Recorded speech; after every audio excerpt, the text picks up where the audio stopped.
স্বল্পোন্নত দেশের তালিকা থেকে উত্তরণ এবং এসডিজি বাস্তবায়নে অর্জিত অগ্রগতির সুসংহত করতে বর্তমান সরকার পুনরুদ্ধার, পুনর্বাসন, পুনর্গঠন বা রিকভারি, রিহ্যাবিলিটেশন এবং রিকনস্ট্রাকশন এই 3R কৌশল গ্রহণ করেছে।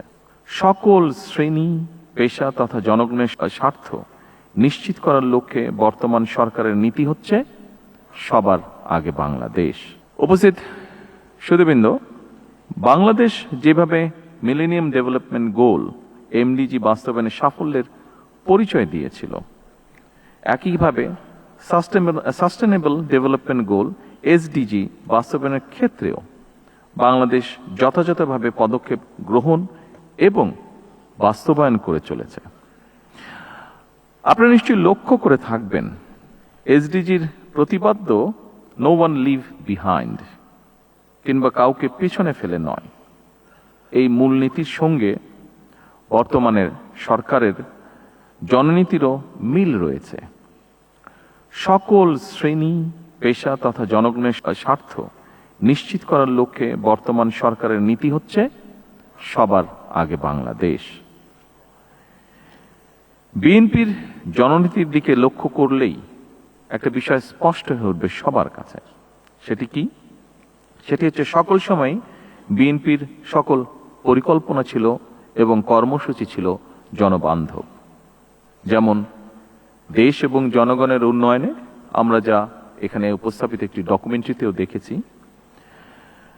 স্বাধীনতার ঘোষক শহীদ রাষ্ট্রপতি জিয়াউর রহমানের 19 দফা, সাবেক প্রধানমন্ত্রী মরহুমা বেগম খালেদা জিয়ার ভিশন 2030 এবং বর্তমান রাষ্ট্র সংস্কারের 31 দফা ঐতিহাসিকভাবেই প্রতিটি ভিশন এবং মিশনের সঙ্গে এমডিজি কিংবা বর্তমানে এসডিজির খুব বেশি অমিল নেই। উপস্থিত সুধীবৃন্দ, এমডিজির লক্ষ্য, উদ্দেশ্য এবং কর্ম পরিকল্পনা নিয়ে এতক্ষণ আমরা সকলে এখানে আলোচনা করেছি।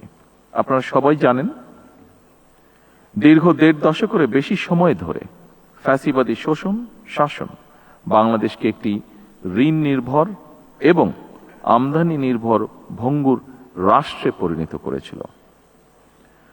শিক্ষা, স্বাস্থ্য, পরিবেশ সহ সকল ক্ষেত্রে ভঙ্গুর এই রাষ্ট্রটি এবার পুনর্গঠনের পালা। শিক্ষা, স্বাস্থ্য, পরিবেশ সহ সকল ক্ষেত্রে এই যে পুনর্গঠনের এই পালা, দেশ এবং পুনর্গঠনের এই যাত্রা পথে অবশ্যই এসডিজির গুরুত্বপূর্ণ ভূমিকা অনস্বীকারযোগ্য। এবং এরই অংশ হিসেবে জনগণের সমৃদ্ধি নিশ্চিত করার লক্ষ্যে বর্তমান সরকার 5 বছর মেয়াদী কৌশলগত অর্থনৈতিক কাঠামো বা 5-year স্ট্র্যাটেজিক ফ্রেমওয়ার্ক বাস্তবায়নের পদক্ষেপ গ্রহণ করেছে। এই ফ্রেমওয়ার্ক দেশের জাতীয় উন্নয়ন পরিকল্পনাকে জাতিসংঘ ঘোষিত টেকসই উন্নয়ন লক্ষ্যমাত্রা বা এসডিজির সঙ্গে সমন্বিত করেছে। বর্তমান সরকারের গৃহীত সংস্কার ও উন্নয়নের 5 স্তম্ভের মাধ্যমে দারিদ্র্য বিমোচন, সার্বজনিক সামাজিক সুরক্ষা, মানসম্মত শিক্ষা এবং স্বাস্থ্যসেবা, জেন্ডার সমতা এবং জলবায়ু সহনশীলতা এবং সুশাসন এসডিজির এই মূল অগ্রাধিকারগুলোই প্রতিফলিত হয়েছে। সম্মানিত উপস্থিতিবৃন্দ, স্বল্পোন্নত দেশের তালিকা থেকে উত্তরণ এবং এসডিজি বাস্তবায়নে অর্জিত অগ্রগতির সুসংহত করতে বর্তমান সরকার পুনরুদ্ধার, পুনর্বাসন, পুনর্গঠন বা রিকভারি, রিহ্যাবিলিটেশন এবং রিকনস্ট্রাকশন এই 3R কৌশল গ্রহণ করেছে, যার মাধ্যমে সাময়িক স্থিতিশীলতা থেকে শুরু করে দীর্ঘমেয়াদী কাঠামোগত রূপান্তর সবকিছুই একটি সুসংহত পথনকশা বাস্তবায়িত হবে। জনগণের রায় বর্তমান সরকার গত 17 ফেব্রুয়ারি সরকার গঠনের পরদিন থেকেই নারীর সামাজিক এবং অর্থনৈতিক ক্ষমতায়ন নিশ্চিত করতে ফ্যামিলি কার্ড, কৃষকের স্বার্থ রক্ষায় কৃষক কার্ড, জনস্বাস্থ্য এবং চিকিৎসা সেবা সহজ করতে হেলথ কার্ডের মতন একাধিক সামাজিক সুরক্ষা কর্মসূচি বাস্তবায়ন প্রক্রিয়া চলমান রয়েছে। এর মাধ্যমে প্রান্তিক কৃষক, স্বল্প আয়ের পরিবার এবং ঝুঁকিপূর্ণ জনগোষ্ঠীর কাছে সরাসরি ভর্তুকি কৃষি উপকরণ, আর্থিক সহায়তা এবং স্বাস্থ্য সেবা পৌঁছে দেওয়ার পরিকল্পনা গ্রহণ করা হয়েছে। এর পাশাপাশি স্পোর্টস কার্ড, সারা দেশে ইমাম মুয়াজ্জিম এবং বিভিন্ন ধর্মের ধর্মীয় গুরুদেরকেও সম্মানী ভাতার আওতায় আনার পরিকল্পনা আছে এবং এর ভেতরে সেগুলো বাস্তবায়নের কাজ শুরু হয়েছে। অর্থাৎ কোনো না কোনো উপায় দেশের প্রতিটি শ্রেণী পেশার মানুষের কাছে সরকারের সহায়তা নেটওয়ার্ক বিস্তৃত হচ্ছে ধীরে ধীরে। এভাবে চলতি মেয়াদের মধ্যেই পর্যায়ক্রমে সম্ভাব্য প্রতিটি নাগরিককে সামাজিক সুরক্ষা বলয় এবং অর্থনৈতিক সহায়তা কাঠামোর আওতায় আনার পরিকল্পনা এবং বাস্তবায়নের সুচিন্তিত পথনকশা সরকারের রয়েছে। সম্মানিত উপস্থিতিবৃন্দ, এসডিজি ভিলেজ কার্যক্রমের অংশ হিসাবে আমরা এখনো তাদের সাথে কানেক্টেড আছি।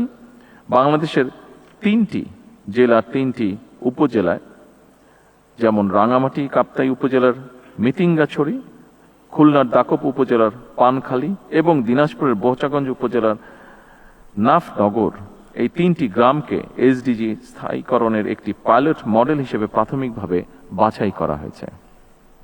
এই গ্রামগুলোতে ফ্যামিলি কার্ড, হেলথ কার্ড, কৃষক কার্ড, ক্ষুদ্র ও মাঝারি উদ্যোগের ঋণ, স্কুল ড্রেস, মাদ্রাসা ভিত্তিক শিক্ষা, নবায়নযোগ্য জ্বালানি, গ্রাম পর্যটন, blue employment, one village one product, বৃক্ষরোপণ, খাল খনন এবং ইকোট্যুরিজম সহ বিভিন্ন কর্মসূচি একযোগে পরীক্ষামূলকভাবে বাস্তবায়ন করা হবে এবং এর প্রভাব পর্যবেক্ষণও করা হবে।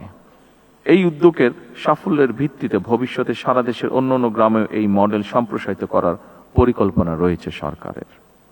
আমি আশা করি এসডিজি ভিলেজ বর্তমান সরকারের নির্বাচনী অঙ্গীকারকে একটি আন্তর্জাতিকভাবে স্বীকৃত ডেভেলপমেন্ট মডেল হিসেবে বিশ্বের সামনে তুলে ধরার একটি দৃষ্টান্তমূলক প্ল্যাটফর্ম হিসেবে গড়ে উঠবে। সম্মানিত উপস্থিতিবৃন্দ, কোনো একক মন্ত্রণালয় বা বিভাগের মাধ্যমে এসডিজি বাস্তবায়ন সম্ভব নয়। এর সফল বাস্তবায়নের জন্য প্রয়োজন সরকার, বেসরকারি খাত, উন্নয়ন সহযোগী, এনজিও, সুশীল সমাজ, গণমাধ্যম এবং প্রতিটি নাগরিকের সম্মিলিত সহযোগিতা।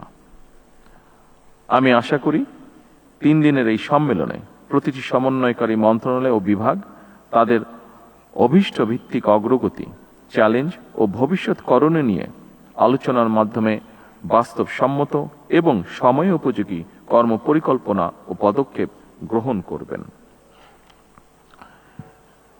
আগামী দিনের কর্মপরিকল্পনায় কয়েকটি মৌলিক বিষয়ে সরকারের দৃষ্টিভঙ্গি স্পষ্ট।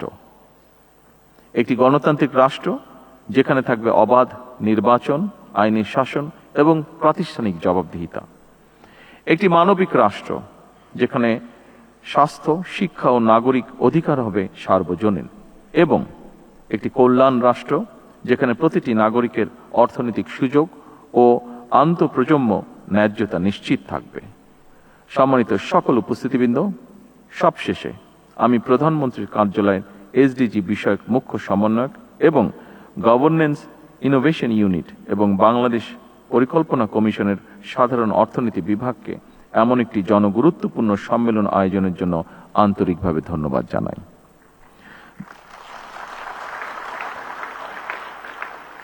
2030 সাল নাগাদ টেকসই উন্নয়ন অভীষ্ট লক্ষ্য অর্জনের লক্ষ্যে আসুন আমরা সবাই দৃঢ় সংকল্প নিয়ে কাজ করি। আমি জাতীয় সম্মেলনে সাফল্য কামনা করে এসডিজি ভিলেজ কার্যক্রমের উদ্বোধন আনুষ্ঠানিকভাবে ঘোষণা করছি। ধন্যবাদ। আল্লাহ হাফেজ।